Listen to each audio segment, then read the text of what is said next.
Mukha Time. tayong, parang mukha kaming small dahil kami tatlo doon din kami. Oh, saan ka na? Hindi ka na makita dito. Mag-story time tayo. Mukhang small guy kami doon. Tapos, Nung pagkupo namin, umalis na kami. yung big na upuan. Tapos, Tapos si Kali mukhang small na. sobrang small. Guy. Diba, nung nandun tayo sa may kubo, tapos sila tita Dan na Ningning. yun, ma. Di ba, si tita Ningning, nagkagawa sila ng... Dan na yung akin, ma. Ah, sige, yun. Tapos si tita Ningning, di ba, nag-ano sila ng fruits, nagka-carving sila. Yun nga yung sinabi ko. Oh, tapos si Ating Kali, sabi niya, akin yung pink, akin yung yellow, sabi niya. Si Ate Sam, anong sabi mo na? Akin yung big at purple. Sabi mo. Tapos ginaya ka niya. Hindi. Kinaya ko sa... Oh.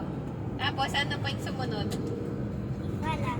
O, ikaw na naman mag-story. Tapos na ako mag-story. Sabi nito, ma. Law tong truck na to. Yung story natin. Mumo na naman? Wala akong mumo. Ha? Wala. Ha? Wala akong mumo. Mumu? Oh. Bakit? Ma-story na yung mumu, ah. Mumo. Ha? Mumo.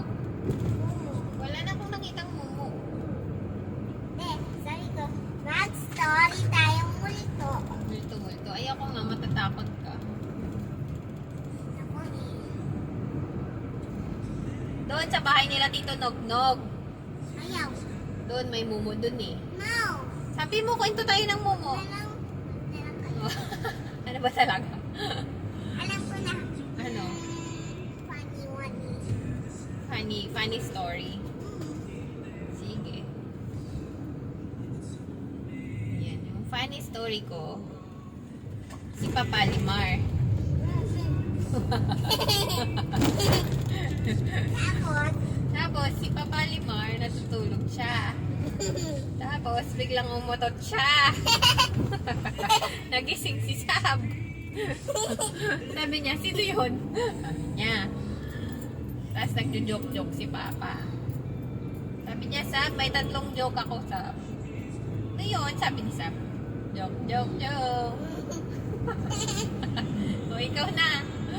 Ang story mo, yung funny. susunod ah.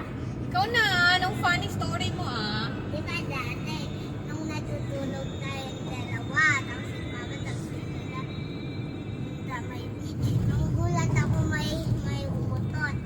Si Mama, ikaw. Tapos, nung pag-iisip ko, sabi ko, bakit may nakaawi akong mapangsit? Sabi ko, sino yung umutot? Sabi mo,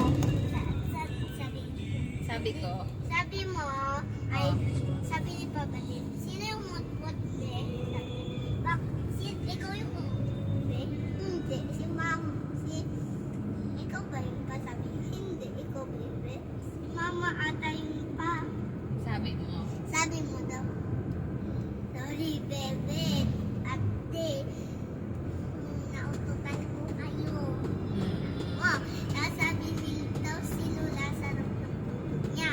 Oo. Tapos, nung paglabas ko, nung pagising ko, doon may swimming pool. Na walang nag-swimming Apa? pool. Oh. Tapos yun, tapos yun, mama, diyan na. Apo. Ako naalala ko ba eh. Nag-burp ako, tapos sabi mo, yak, sinong nag-burp? Sabi mo. Kay Venture yun, dito tayo. Pupunta tayo nun ng Cavite. Diba? Ang White House ko. Smokehouse. White House ko. O, ikaw na naman, done na ako. Bakit kaunti? Damihan mo. Kamihan, dami ko nang... Damihan mo. Damihan mo. Ayun, si Kuya Sak. Diba, natutulog tayo doon. Saan? Natulog sila dun sa bahay niya natin kay Lula. Tapos, katabi mo, tabi tayo, tapos tabi mo si Kuya Sak. Tapos tabi ni Kuya Sak si Tita Ashley. Tapos dumudusog si kuya dun sa pader, sabi niya, usog, usog, sabi niya. Sabi niya ba, paano usog yun, pader na nga yun, be? Di ba? Kulit ni kuya. Baka hindi niya kasi alam kasi hindi niya nakikita. Ang likod ni kuya matulog, grabe. Baka kasi mama, dun sa nakaharap, dun sa may pader pa ma. Oo, trumpo siya si kuya eh. Umikot-ikot siya, be. Matulog. Ikot sa dun sa